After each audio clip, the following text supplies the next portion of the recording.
Are you looking to start a podcast? Then see this episode's show notes for our unique promo code to get up to 2 months of free podcasting service with Libsyn when you sign up for a new account. Get your show on Apple and Spotify. Get helpful audience building stats and all the support you need to sound your best. They can even do video. Bring your podcast to life and have your voice heard here, there, and everywhere with Libsyn. Again, see our show notes for our unique Libsyn promo code and get podcasting.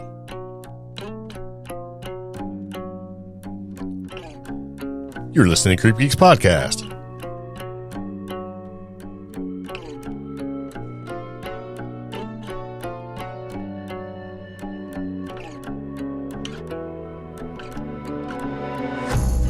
So it begins again. Welcome back to the CreepGeeks Podcast. I'm Greg. I'm Omi. And this is Season 7, Episode 268. Spy balloons are for suckers, paranormal shaming, and shows that shaped the Fortean. That's right.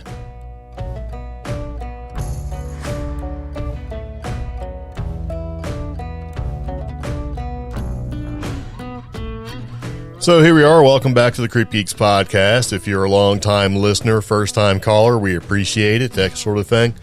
Anyway, been a lot of stuff to talk about, and we haven't talked about a lot of stuff because we've got a lot of stuff going on. Yeah. So anyway, enough time has passed to make this podcast relevant for this particular part of the month, right? Okay. There's been a lot of the same stuff going on. Yeah. You hear about the same thing every day, and you're like, all right, when's it going to end, right? Yeah. Especially when it's maybe, I don't know. You ever feel like when you get fed enough or been hearing about something long enough, you're like,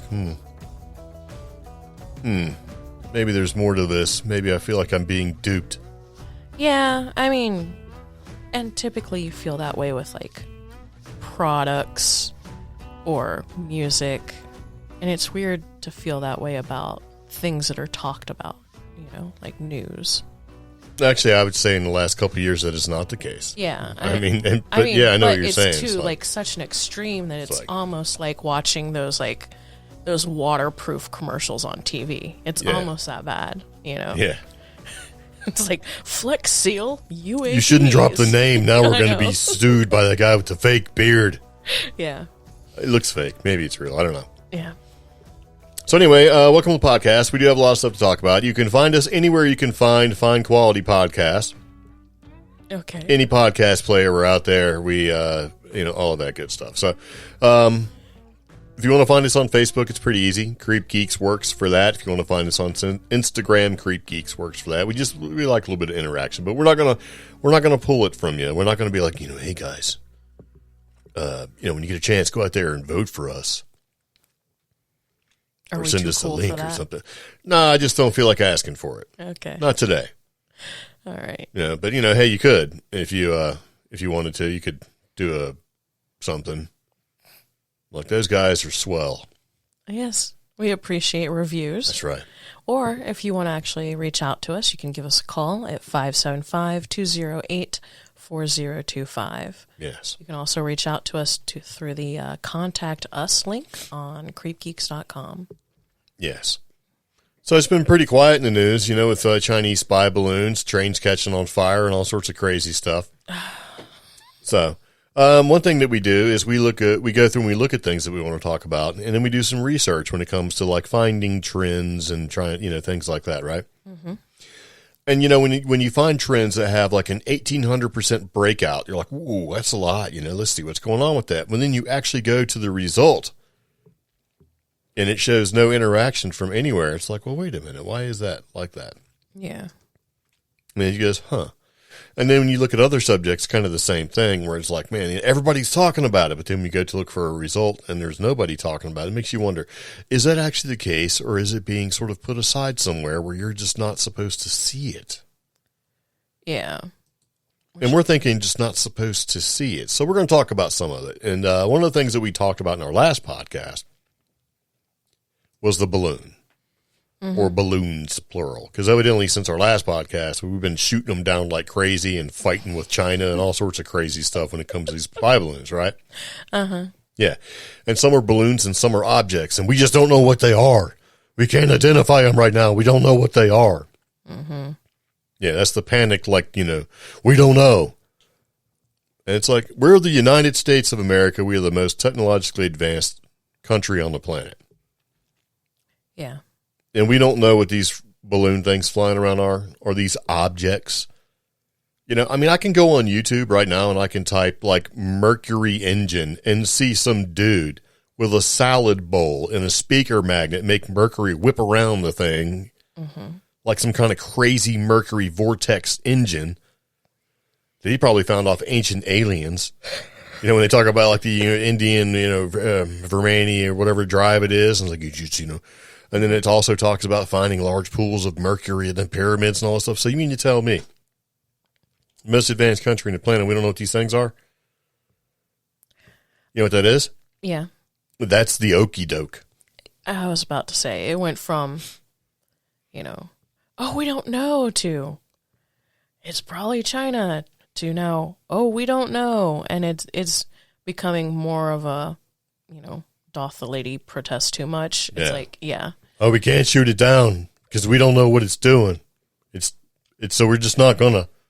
Oh, but wait, now we know what it's doing and it's not dangerous, so we're gonna go ahead and shoot it down. Let's shoot it down over Montana. Let's shoot it down okay, we've shot it down off the coast of South Carolina. Yeah. We're gonna try to recover it. Oh, we can't recover it. I thought you already said you recovered it. You say you did? Then you didn't. It keeps going around and around. Right? And then we're gonna have a meeting. Let's go over to China and tell them how disappointed we are and how angry we are that they would fly these balloons across our airspace. China said, hey, you've done it like 10 times to us. We didn't do it. Yeah. So what are you mad at us for?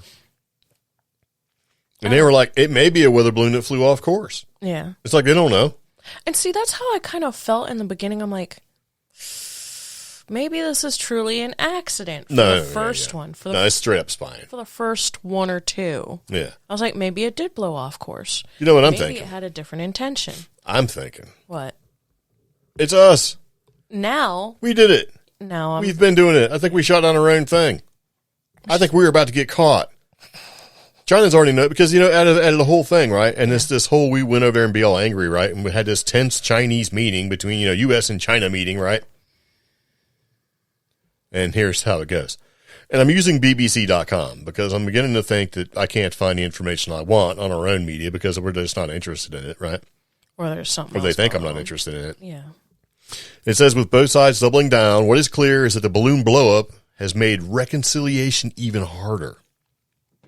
Right?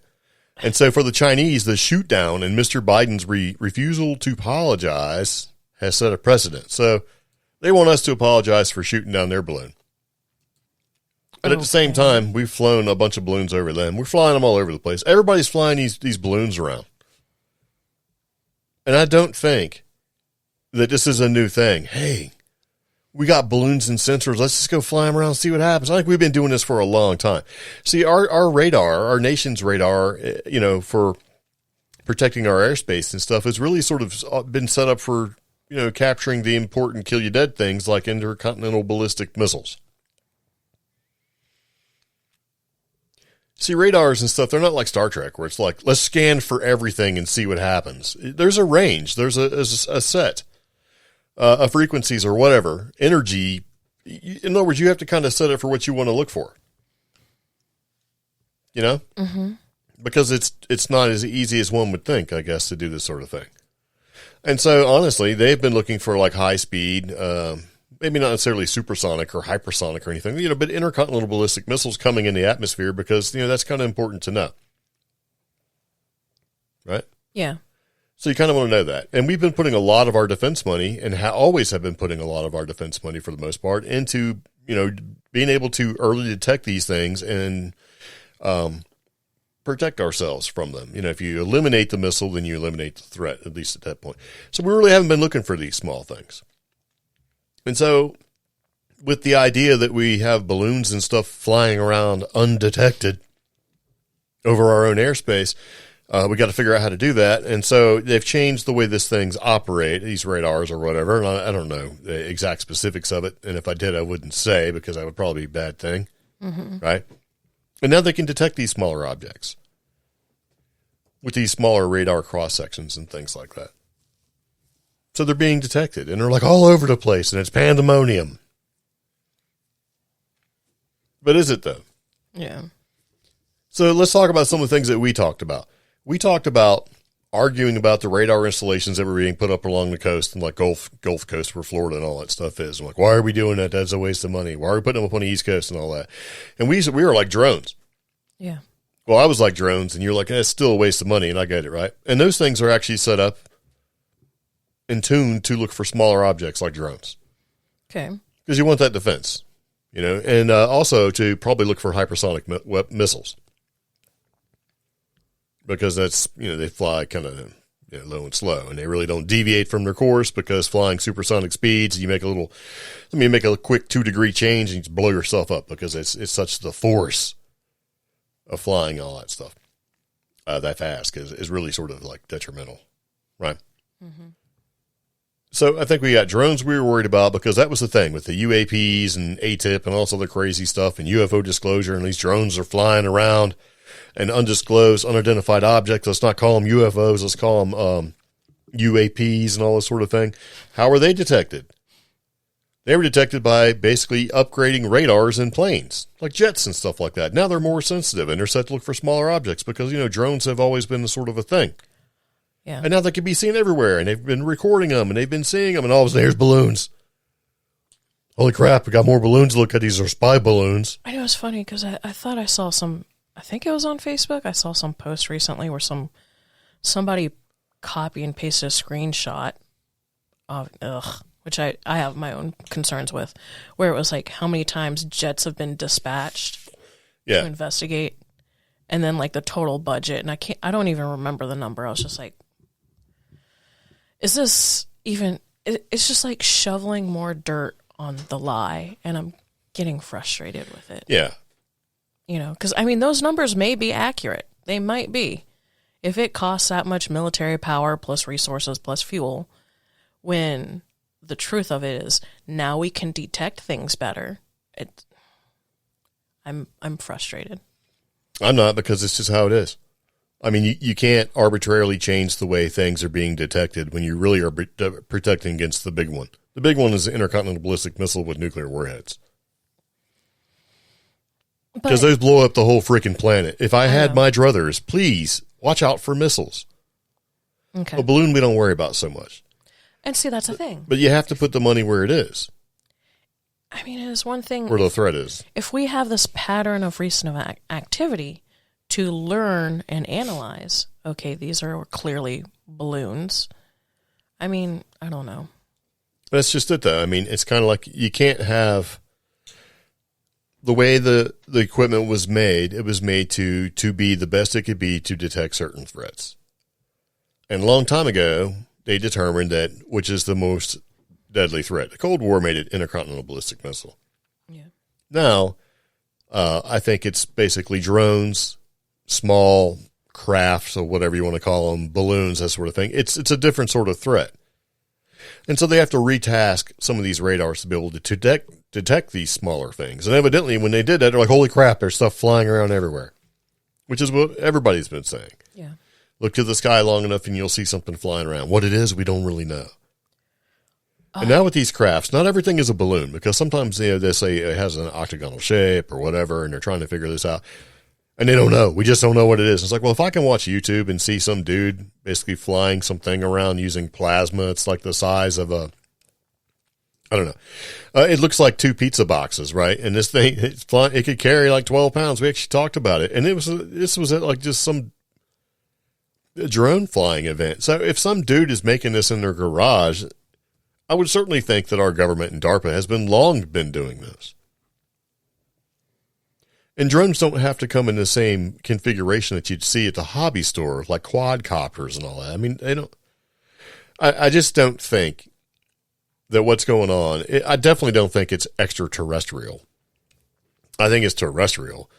I think it's military technology and commercial technology. It's being seen now, and the emphasis has been put on it. And I think that the U.S. was on the verge of getting caught with spy balloons flying over China and everywhere else.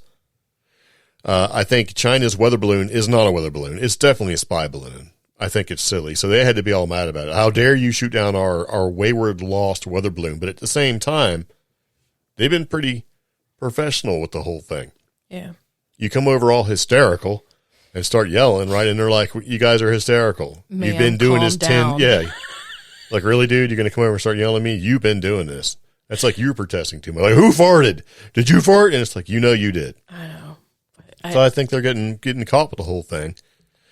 And I think it's only a matter of time before some of these things come out and the technology involved comes out and becomes public knowledge. And people are like, whoa, I can't believe we've been doing that. And it's like, well, if you look at our podcast, we've talked about the U.S. Navy and the scientists for the U.S. Navy who's been filing patents for alternative propulsions and alternative technologies for a while now.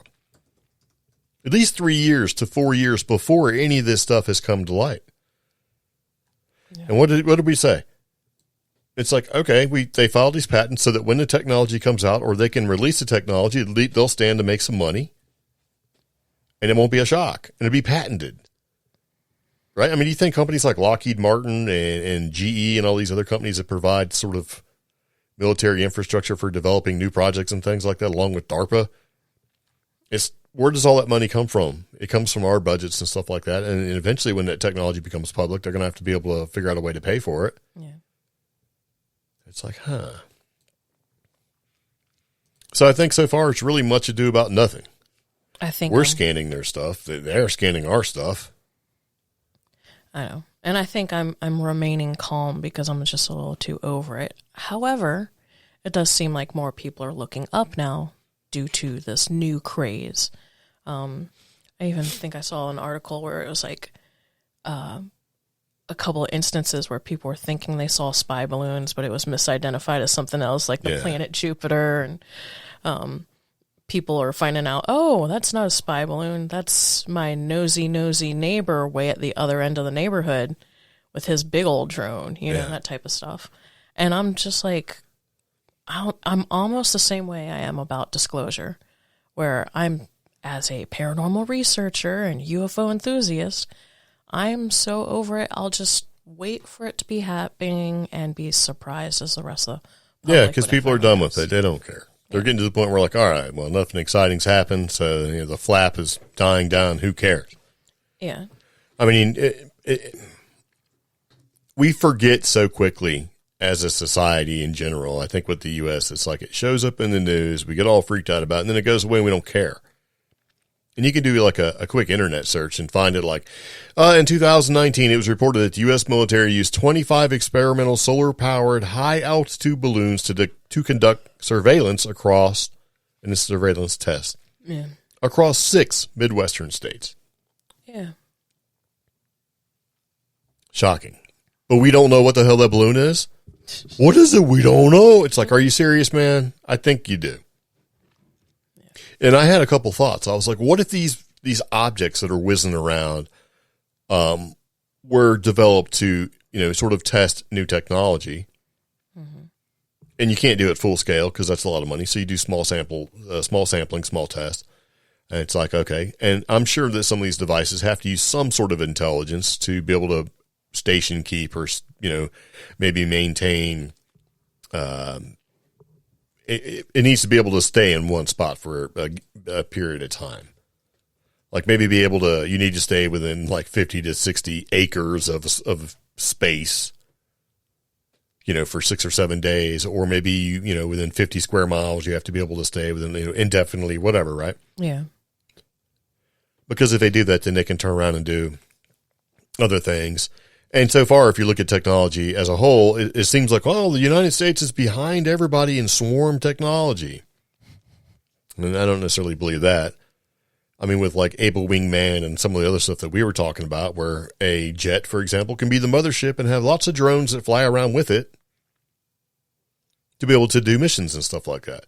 Yeah. And then allegedly some of the, video footage that came from Roswell, not Roswell, Area 51, I'm sorry, S4 area, I think it was S4, I don't know, where they see jets flying around with these little brightly colored orbs flying around them too. What if they're just little drones doing their jobs, right? Yeah. So I don't necessarily think we're behind in all that. I just kind of think that there's other things involved here. And there's got to be regular companies, because I did a little search and I kind of come up with some different things to look at. And there's private companies out there do this. And I don't know how reputable this website is, but anyway, we have links to everything we talk about in the show notes, of course, but it said, private companies like Worldview are dedicated to advancing this very technology, which is basically the technology of the solar panels and being able to float around and do all that sort of stuff, right? Because these balloons, they actually have lesser restrictions than anything else. You know, they carried out a multi-week test with its own stratospheric balloons where they're able to hover over a 5-mile diameter. You know, so that's just a regular company, and they have a couple different names for it. And one of them is like, oh, we're going to look for this. And the other one's called Gorgon Stare, where they gather electronic signals and all stuff. So I don't think that any of this is anything other than our own regular technology, because they have a relationship with DARPA as well. I mean, why? I don't know. That's a whole can of worms in itself. And we're obviously getting caught sticking our hand in our own cookie jar and seeing what we can do on our own territory. Yeah. To keep blaming another party just because it would be easier, i.e. China or Russia or whoever, when it's just like, it would be simpler to just be like, mind your business. Because then all us crazy tinfoil hat people will go off the rails and just keep putting out podcasts and live streams because, see, they're not letting us know the truth. But now just outwardly lying to us is just... Yeah. And, and I hate to say it to be I kind of like it when our own country doesn't tell us or show the rest of the world our super high technology. Yeah. We kind of need an advantage. If an advantage comes in minutes to be able to lock onto a missile and shoot out of the sky or whatever, so that our days go unimpeded, I'm all about it. But I think the Chinese spy balloon, I don't even necessarily think who knows? I don't think it was necessarily a Chinese spy balloon. It might be our own balloon, but that would be funny, though, because if the Chinese were like, you shot down one of our weather balloons, that means they don't even know where their own balloons are. It's entirely possible that some of these balloons have been launched and lost. Who knows? They're just flying around all crazy. What if it's another country? What would be another country that could be just as powerful as the U.S. and China, aside from Russia, that could do this, have the same sort of technology? I don't know. Probably India. Yeah. They've been making these inexpensive drones and stuff like that. Who knows? Or, here's the theory. It's really technology from the center of the earth people. The earth hole people. Mm-hmm. They're just flying stuff around. So, yeah, I think the balloon thing is cool and all, but, what it is, it's military stuff, or it's just basically commercially bought technology. Who knows? But I don't think it's necessarily anything to worry about. It could be. It could easily be something to worry about. But I think everybody's just getting caught. But I do find it funny that a lot of the technology has already sort of been patented with the alternative stuff. Alternative propulsion, alternative flight, and all that kind of crazy stuff is being patented ahead of time. Because maybe in the next 10 years, drones are going to be so popular that we're not just going to see the standard quadcopter. It's going to be the flying stuff that we've seen. And these airships that have been coming around for a long time, including one a cylinder shape that was seen here in the 50s, was probably a freaking balloon. Yeah, that's actually something I'm researching over here on 7 other tabs. Yeah. I got like 8 tabs. And we got, satellite internet. We can't be messing around. We'll bring the whole system down.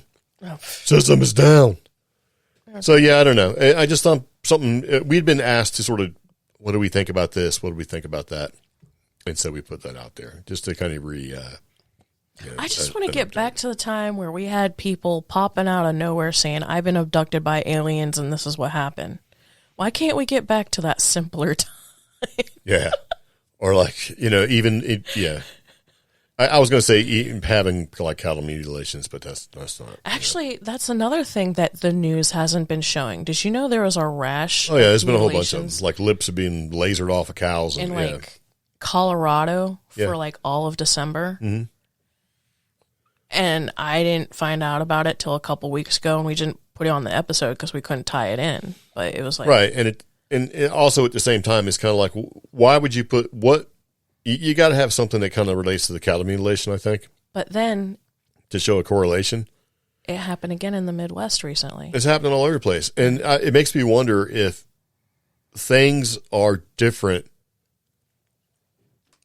in a way that scheduling of these things that occur are not following the same routine or schedule as they used to do in the past. Because if you look at it as being maybe the idea, and I don't know if this came from Nick Redfern or where it came from, but maybe the idea that some of these cattle mutilations aren't necessarily mutilations, but they're basically grabbing cows to test for things like radiological exposure and things like that. Because, a lot of the organs that are removed from cows are like the soft tissue organs that would store large quantities of radiation. And so you got to test it. Yeah. Because we already, bombed our own country many times with nuclear weapons. And then we were shocked when the wind was blowing some of that fallout to other parts of the country and people were getting sick. Yeah. And they still don't really acknowledge that, but we know it happens. We went to the Trinity site to go see the birthplace of the atomic bomb, right? Where you had Fat Man and Little Boy, or if it's a Fat Boy and Little Man, I can't remember. But anyway, we actually went to White Sands to go see where they blew up the test shapes, remember? Yeah. And what did we see outside of the gate?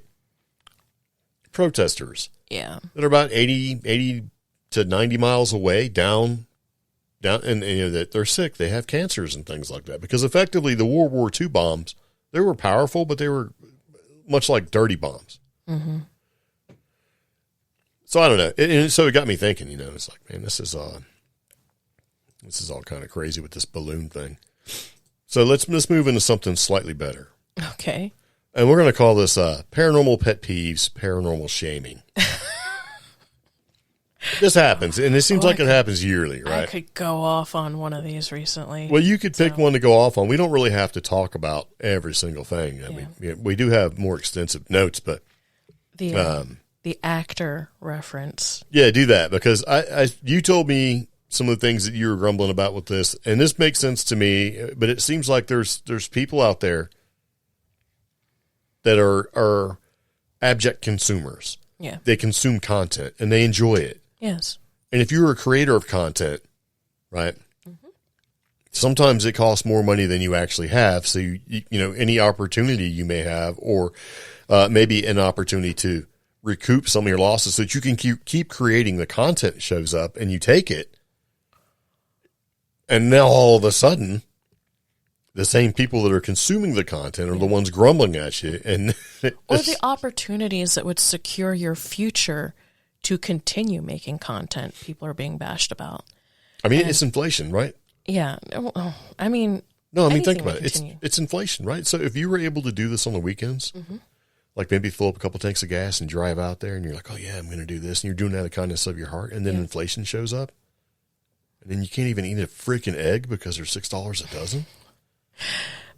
What I meant was anything that would help you continue doing whatever you do in the paranormal, Fortean, UFO community, things like that. Things that would strengthen your position to do so. People are getting flack about, and this goes back to almost a month ago. I am a big lurker on Facebook and Reddit and certain groups pertaining to Bigfoot and things like that. But this specifically was in a Bigfoot group where I saw somebody bashing a well-known celebrity that we've actually met twice. I want to say it, Cliff. Because okay, so he was a researcher before he was a celebrity. Yes. All right. And calling him, he's a paid actor. He is a celebrity. He's a paid actor. They kept saying paid actor. Right. And he is an actor. He's a professional actor. And other people in the group came to Cliff's defense, and other people were like, explain yourself. They're not taking any side. Yeah, so why is he a paid actor? Yeah. Justify your shouting and your screaming, your soapbox. Justify your soapbox.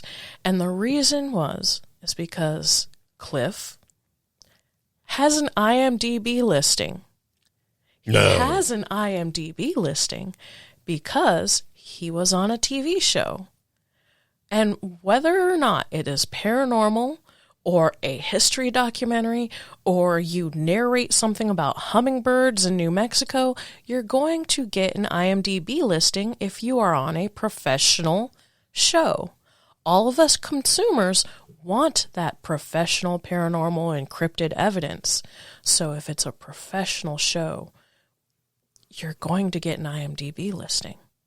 Or if the show submits it. I mean, if the show submits it, I should say. And that's entirely possible because, I mean, you could submit yourself if you've done work. Yeah, and actually I have a friend in New Mexico who did that. And I mean, why not? That's what it's there for. That's how that person gets part-time acting gigs. You know, they put But themselves so out there. since they showed up in IMDb, they're a paid actor. And all the work he's done in the past 20, 30 years completely wiped trash. out. It's trash because, and it doesn't even matter because other names got thrown into this whole Bigfoot conversation that ended up getting taken out of this particular Bigfoot group. Other names got thrown in, and it was like the person was on as somebody who edited something, or somebody who shot video for something, or somebody who helped write a storyline for something completely not paranormal. It just happens that person's a good writer. So their IMDb credits credited them as a writer. You know, you could be interviewed. What if that guy on the soapbox was interviewed by somebody who made a documentary type movie and they put him in there in IMDb? It went that far because there happened to be a witness for something, or daughter of a witness or something along those lines, for a very well-known cryptid sighting in West Virginia. That person got called an actress, a professional actress. And you know what? So what actually makes a professional actress or actor? Is it simply a listing on IMDb? No, because I mean, if you've done some stuff that you can prove that you've done and it's gone through publication or distribution, then you can be on IMDb. Yeah. Is it being part of SAG? Yeah, there's so many. You have to speak so many spoken words before you can apply and pay. Yes. So it's one of those things where, like, would you like to have a Hollywood star Walk of Fame type thing? Yeah, you can get your star on there. You got to pay for it. It's the same thing with SAG. Yeah. You got to pay your SAG union dues to be listed as part of SAG. Yeah. So when people talk out of the sides of their face that they don't know what they're actually saying, just because, like, aha, see that? That is a website that has movies. Yeah. You do a podcast. You must be fake. You know what? It's like, okay. And so people like that are open mouth breathing consumers that want to dispute anything that you do. It's like, come on, man. Mouth breathing. Yeah. It's just ridiculous because, see, Cliff has done work way before he got, famous. Yeah. And why did he? And so this person had it out in this particular instance, and then later on, throughout my observation of this particular group, it carried on. This person seemed to have this attitude about a lot of folks. Yeah. And they got kicked out of that Bigfoot group, only to end up in another Bigfoot group that I also follow. I'll show you. And spout the same rhetoric. And I'm just like... Those are the same kind of people that annoy me where, like, within 2 sentences of a post, say, well, you must have voted for Trump, or you must have voted for Biden.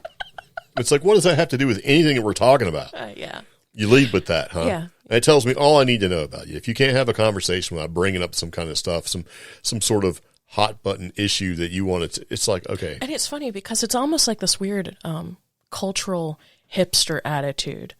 Like, obscurity equals validity. Like, oh, I'm such a cryptid researcher, you've never heard of me before.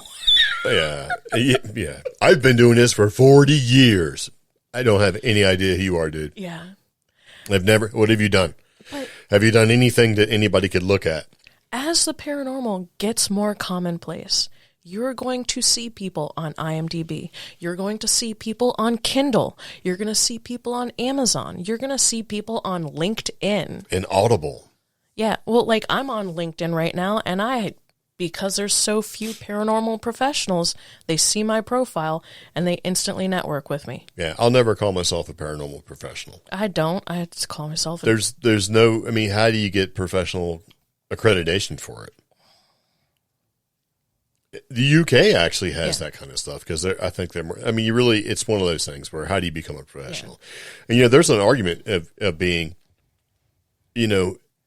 should there be official training before you can actually go do this sort of thing? Because there are ways you can get a certificate if you want to pay like the $300 and go through a 3-hour seminar and all of a sudden, bam, there you go.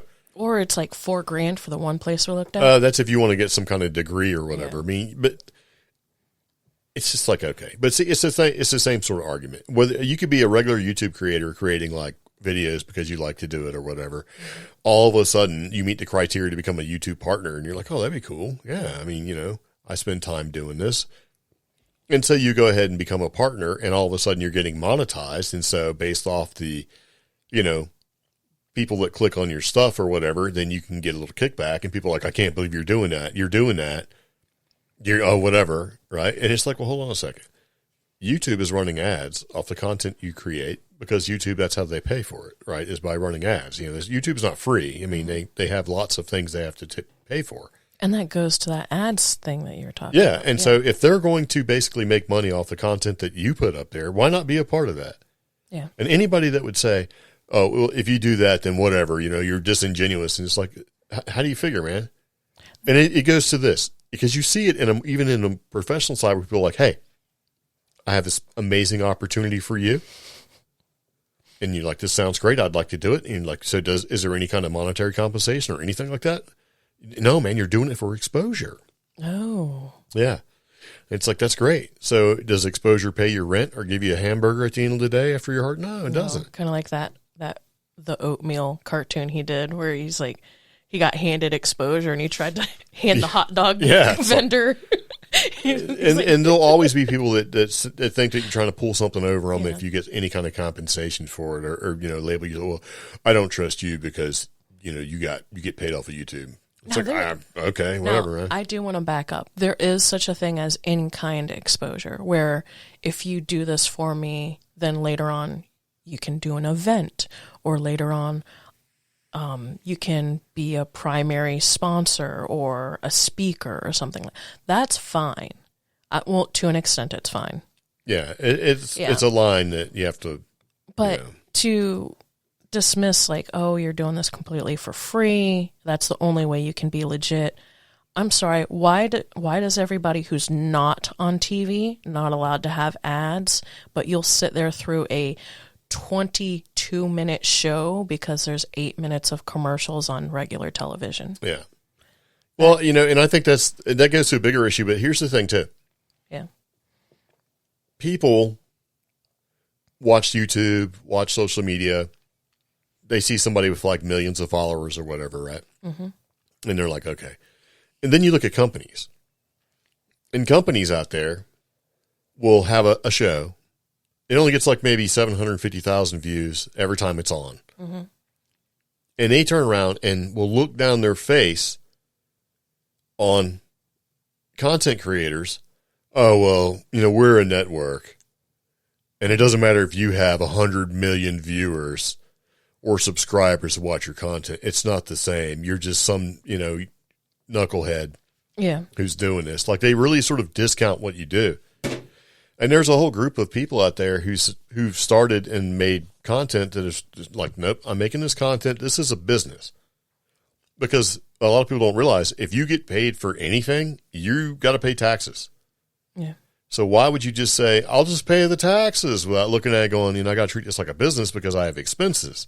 Mm-hmm. So it's just a thing. It's a paranormal pet peeve. People want to shame you and it's unnecessary. And we're not even talking about things like the superstitions involved with all that stuff, right? And another paranormal pet peeve we have is like, you're doing your thing. You're an entity, whatever it is, like maybe a paranormal group or researcher or whatever. Ghost hunting team. Yeah, and whatever. You're like, cool. And, you may follow them and they may follow you, right? And all of a sudden you're like, I'm going to make a new video. So you tag everybody that you're friends with. Yeah. And everybody that you follow with, like, hey, man, check it. It's like, why are you doing that? I know you're trying to grow and all that sort of thing, but it's kind of bad form. Stop. Don't tag 5,000 people to watch your video. Now, luckily, Twitter has done a good job at curbing that activity, but it still happens very much on like Instagram stories and specifically Facebook groups. Now, and we're not saying, let me be clear. We're not saying stop tagging us, if you're trying to tag us like you think we should see something. Yeah.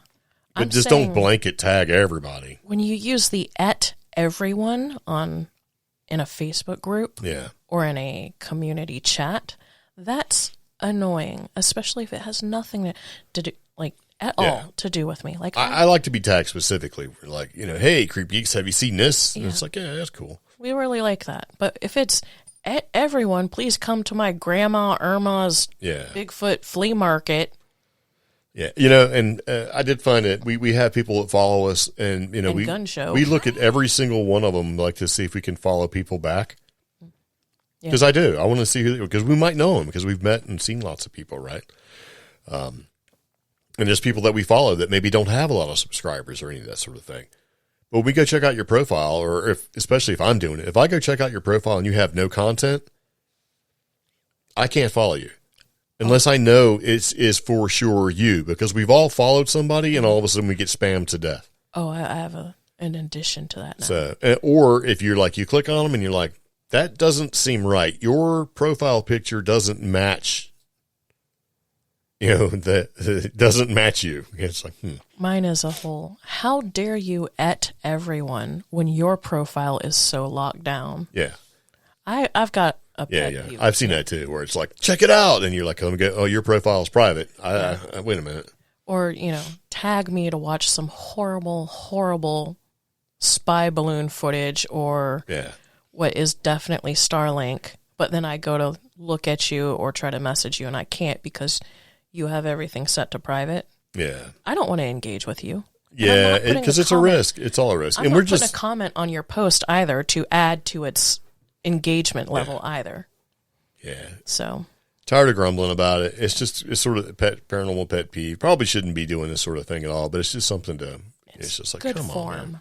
But there are people that we do follow that really don't do anything on social media other than they have the place marker because they have to have it in order to be able to interact with you. Like they were told by a producer. No, like they tried to click on something that said, I'm sorry, I can't show you this content unless you actually have an Instagram account, because they're like, I want to leave a comment. Yeah. So, and we have people we follow that really have like no presence at all, but we know them and we like them. And so we follow them and we see them at events and they do stuff, and then there's some people we see, you're like, oh, okay. It's a thing. It's always sort of reciprocal. So anyway, speaking of superstitions, I seen this and I thought this was pretty funny. What these are? These are shoe superstitions. I saw this and was waiting for the dad joke to be unleashed. It is not necessary, and how dare you, my jokes are quality. But anyway, I think we had talked, we have. In the past, we've talked about things that are like a part of Appalachian lore and, fairy and fae folk and shoes, right? Yeah. But these are shoe superstitions from British and Irish folklore. And since some of those superstitions have made their way here because we got a lot of people from Europe, right? I mean, you talk about like Irish and British people and Scottish people that are in the U.S., that's what made up our country along with everything else. But, these superstitions I thought were kind of neat. So here's the first one. Yeah. Never put new shoes on a table. I've heard that one. Yeah. I got bad luck. Yeah, I got. Let's tell you what it is. One. Yeah. This is considered bad luck in many English-speaking countries. One possible reason for the superstition is that tables were traditionally used for preparing food, and it was believed that putting shoes on a table could contaminate the food. In my household, it was putting your work on the table and bringing your work home with you.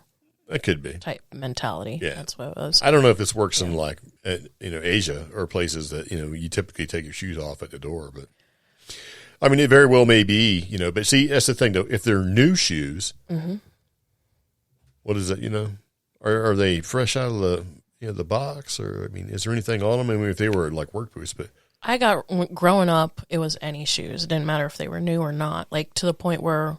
Yeah, I mean, you should. Me and my little brother were super excited to get the Converse that had the dinosaurs on it. So in the 80s, we weren't even allowed to put the new shoes from the box on the table. We had to put them on the chair because we were little kids and lace them from there. We weren't allowed to sit up at the table and lace our brand new shoes. We had to sit at a chair and lace our new shoes. So we were raised, do not put any shoes on the table. Well, you also don't put your shoes on the wrong feet. And they think that the superstition may have originated in medieval times where shoes were made specifically for the left and right foot. And wearing them on the wrong feet could cause discomfort or lead to injury. All right. Yeah. Don't wear green shoes on stage. In Scotland, it's considered unlucky for actors to wear green shoes on stage, and the superstition is thought to originate from the fact that green dye was expensive and difficult to produce, so it was often used sparingly in costumes, and wearing green shoes would be seen as showing off. This never buy shoes on Friday. They say that the reason for this belief is unclear, but buying shoes on a Friday will bring bad luck, and I have put bad luck onto myself many times because of Amazon deals. That's right. I'm like, oh man, no wonder I'm having a bad year. So in Wales, it's believed that leaving your shoes upside down will bring bad luck. But... And they say one possible explanation for this is that the shoe resembles the shape of a coffin, and therefore it's seen as a symbol of death. But I turn my shoes upside down to help them dry out. Okay.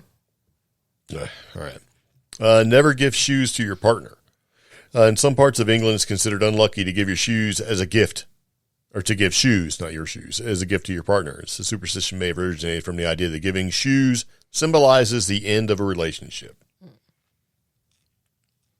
So here's some shoes, and you can walk your ass out the door. Is that what you're thinking? Nancy Sinatra. That's right. These boots made for walking. Yeah. Don't wear new shoes to a funeral. The superstition is common among in many English-speaking countries. It's believed that wearing new shoes to a funeral will also bring bad luck and possibly even death. So I know a little more about this one. Depending on other traditions, the wearing of the new shoes, typically the person who passed away was usually dressed in their finest clothing and their new shoes. So for you to also wear new shoes was disrespectful. Or you were mimicking death. Yeah. Yeah. So. Yeah, I'd heard that you don't wear. And it even goes, in some cases, even goes so far as to not dress in your finest. Yeah. Be respectful, but you don't go full out. Yeah. Yeah, which is, I don't know, kind of weird. Always tie your shoelaces. In Scotland, it's believed that failing to tie your shoelaces properly can bring bad luck. And this superstition may have originated from the idea that loose shoelaces can cause accidents. Now, this kind of goes against the fairy and fae folk where you leave your shoes untied. Yeah. To act as sort of a barrier of entry. Yeah. Because they can't enter or whatever without, they have to take care of it. It's loose ends. Like things like counting. Yeah. You know, if you throw rice on the ground or pebbles or something like that, or sand is a big one in front of the doorsteps and stuff like that. So they have to count each individual grain of sand. Yeah. So, I don't know. And here's one that I thought was pretty interesting. Never whistle in a shoemaker shop. It's considered bad luck to whistle in a shoemaker shop. And they think it may have originated from the fact that shoemakers used to work in silence and whistling was seen as a disruption. I've heard the same thing about a watch shop, though, yeah. A clock shop. So, yeah. Anyway, those are some superstitions. That's right. Okay. I like that. I thought that was pretty good. So we're going to go and sort of wrap up the podcast in a little bit, but we kind of put this in here because, well, I was thinking about it the other day, and we've talked about this in the podcast before, where how everybody that gets involved in just the paranormal, Fortean, ghost, UFOs, or whatever, when they finally step into it, mm-hmm. they think everything's kind of new. Like, okay. Hey, did you know about this? And you're like, of course, everybody knows about this, right? And how people talk about different things, and as it becomes new to them, and they want to, express their enthusiasm with it or whatever, it's always old news to someone else. And always. A lot of us know this because you may have family members that have, got on the internet and they've seen a meme that you've seen from like 8 years ago and they share it to you and, they're like, this is the funniest thing. And you're like, yes, it is. Right. But you're like, man, I seen that so long ago. And it really is, it's sort of in the sort of realm of what you've experienced as to your knowledge about that particular subject is. Mm-hmm. Now, one of the things that I liked about this particular article, and we have a link to it, it talks about this show that I watched when I was a little kid. Yeah. And I wasn't like too little, but it was a show that came on late on TV. It wasn't on for too many seasons, and it was basically Kolchak, Yeah. the Night Stalker, and he was basically a reporter, and he went out and did these stories and stuff, and he put them in the newspaper, and he was a kind of like a guy that would report crazy stuff like, mummies and ancient this and, scary stuff. Mm-hmm. And since he put these articles out, he wasn't relegated to be like a normal, reporter. He was the guy that was wearing a cheap suit and a straw hat and running around with a camera, so he wasn't seen as being like, it'd be like this. You got, New York Times reporters, and then you've got National Enquirer reporters, right? And he was kind of in that realm of like Bat Boy or, goes crazy or whatever. But he was a Night Stalker. And it was basically a short-lived series that sort of helped give birth to other shows of the same sort of ilk, right? The sort of mysterious, the paranormal stuff. Now, Twilight Zone, I think, did a good job of opening up the door for a lot of this stuff to be seen for everybody. Yeah. We're talking about TV-wise. There's always been scary stories and things like that, but the different mediums that evolved over time. Let's look at like television. Twilight Zone was great for just the weird stuff. Yeah. And then you have this show that came on, and basically he went around and investigated things to write his articles and stuff like that. All the shows were sort of creepy and spooky. It was a short-lived show, series, and this guy, whoever wrote this article, was like, it's a short-lived number of made-for-TV films and a subsequent series called Kolchak the Night Stalker. Came on in 1974. I was 4. Yeah. So by the time I got to where I could see it, it would only come on late at night. And that's when all the scary stuff came on, was like late at night, right? Like Twilight Zone was late at night, by the time it got around in the 70s and stuff like that. Outer Limits, all of those shows were creepy and spooky, and they played late at night. And on the weekends, they would show horror movies and stuff like that late at night. Yeah. Because you didn't have, you hit the button and you could see any scary thing you wanted. It was a special thing, kind of like watching cartoons on Saturdays. You only got to see them on Saturdays and maybe 1 or 2 on Sundays. So it was a treat. And I used to watch Kolchak. I used to love this stuff. Yeah, I think that ended at the end of the 90s, because even me and my little brother, we would stay up super late, like Saturday night, to see certain scary things or certain cool things, and now you try to tell that to somebody born in the 90s or later than that, and they're like, you had to wait for content, basically. Yeah, they're like, what? You mean you can't just watch cartoons whenever you want? It's Yeah. like, yeah, because you had a Cartoon Network and you had Cartoon Channel and Yeah. all this crazy stuff. So, yeah, it came on in 1974, and Kolchak, basically, he was an investigative reporter named Carl Kolchak, and he dove into the paranormal investigations on his own, usually springing from an unsolved murder that would turn into, being caused by something, monster, sci-fi creature, whatever. It was played by Darren McGavin, and he made his debut in 1972 in the TV movie The Night Stalker, which is based on an unpublished vampire novel by Jeff Rice. And it says Rice's novel was eventually published and became part of a TV series, and it sort of became its own, called The Night Strangler. So Kolchak did his thing. It was a short-lived series, but it had some really good stuff. It was 20 episodes. That's it. But it is one of the 10 spooky supernatural series. Yeah. And he drove around in a Mustang convertible, and he had a little flash camera and stuff like that. People say, and I agree with this, it's a perfect blend of sci-fi, fantasy, and folklore. Yep. Yeah. And so what made the original Kolchak series unique for its time was that it just didn't put the hero up against your, average monster or alien. It dove into traditional folklore as well. And why that's important, and I also agree with this, is that it would become the precedent for the X-Files or Supernatural decades later. See, with a show like this being on TV and having a little bit of fame, it made it okay for shows that show up. Yeah. And sort of talk about the same thing. And cover different things. And so if you look at sort of the shows of the past, like Twilight Zone and all that sort of thing, I think it's funny because, that was sort of the shows that, and In Search Of was a big one for me because, it had Leonard Nimoy and it talked about ancient aliens and anything like that, right? And scary stuff and Legend of Boggy Creek. And so that was sort of opened up the door for me to be able to look at it, right? But if you were a child of, let's just say, the 80s or into the 90s, right? what shows would influence you to have your interest in the paranormal, UFO, and all that kind of stuff? Came on TV, prime time, X-Files. Yeah. And so that's your show. You know, like I was watching Night Stalker at midnight or whatever, trying to stay awake and see it, and Tales from the Dark Side and all this other crazy stuff, right? Yeah. And then you got freaking X-Files. Watching that one X-Files that they never play on TV ever again. Yeah, that one, I seen that. When it happened, it was like, whoa. Yeah. I was mortified, and it was a really good episode. Yeah. And I just think it's kind of funny because going back to the people that are new to this sort of thing, and they look at it and it's like, well, you know, like you're an expert getting your sources. It's like, dude, they've been talking about this since like 1995. Yeah. You know, 1995 is what? How many hundreds of years ago is that? And like you've seen it on YouTube. It's like, man, that was a show on TV on a Sunday on X-Files. They talk about exactly the same thing. So there is nothing new that people are talking about or investigating now that didn't occur on the X-Files.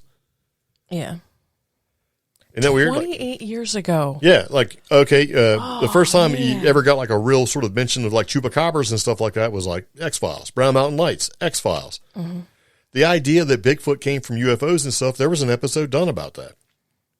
You know, a UFO, it opened up and a Bigfoot walked out and it was a guy wearing a suit. Yeah. And guess what? Shockingly enough, there was another Bigfoot sort of alien thing that happened all at the same time, and it was a Russian guy.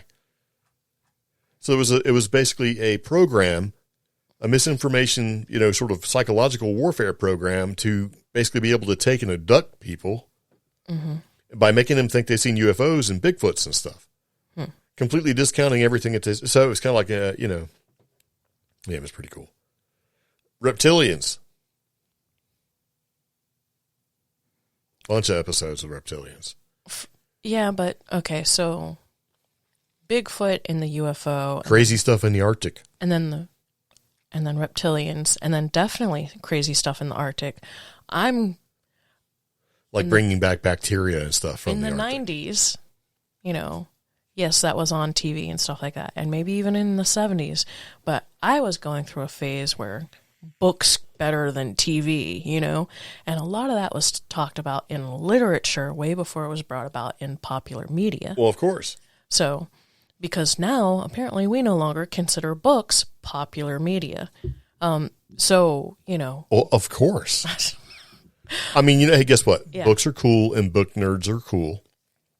Mm-hmm. But it is not 1800s anymore. It is not 1920s, man. And it's not like they're, well, maybe some of the people were like, you know, even though I can listen to this digitally, I'm going to use vinyl.